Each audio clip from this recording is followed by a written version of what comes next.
everyone, thank you for being here tonight. My name is Christina Williams, and tonight I will be speaking about a man who was a renowned leader and great activist in the civil rights movement.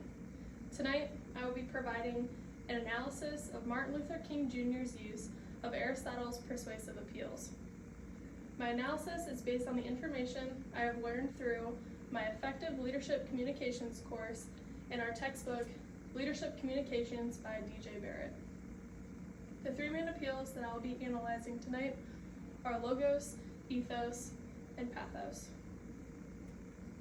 So the first appeal that we'll be looking at is logos.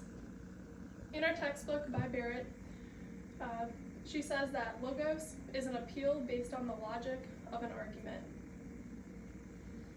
One example of this that MLK used was in his speech, "I Have a Dream." Martin Luther King gives a few examples showing his use of the logos appeal. One example in the speech is when he talks about his fellow people being a victim of the unspeakable horrors of police brutality. And that was online that I found at the website NPR. He also mentions about them receiving a bad check, a check which has come back marked insufficient funds. From the website called Cram, there was a paper written about MLK's use of the logos appeal, and they said these two quotes were evidence of MLK trying to appeal to his listeners' sense of logic, because this type of treatment isn't right. This type of treatment doesn't logically make sense, and that it needs to change.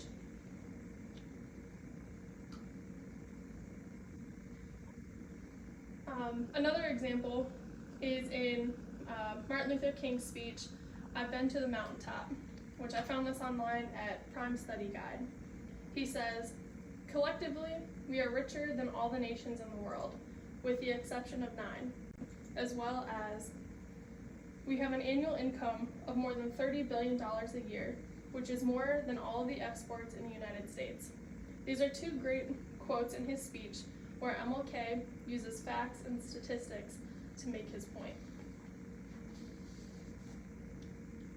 The next appeal that we're going to look at is ethos.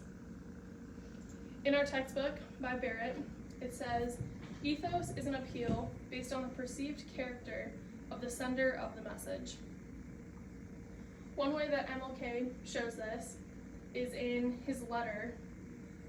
It's called Letter from Birmingham Jail, and I found this online at Edu Birdie. He starts his letter off with, "My dear fellow clergymen." By starting off this way, he's showing these men that they're equals. He also addresses them as men of genuine goodwill. Throughout his letter, he also addresses them, throughout the letter, his tone is calm and patient. He tried to agree with the men as much as he could, but he stayed unemotional throughout the letter. He's able to use his words in this letter to reflect who he is as a person and get his message across. Another way that he showed the appeal of ethos is through his speech, "I Have a Dream." He said, "I'm happy to join with you today in what will go down in history as the greatest demonstration for freedom in the history of our nation." I found this line also at the website NPR. With these words, he was able to set the foundation for his speech and build upon it to his audience. The last appeal that we'll be looking at is pathos. In our textbook by Barrett, it says, "Pathos is an appeal based on the use of emotions."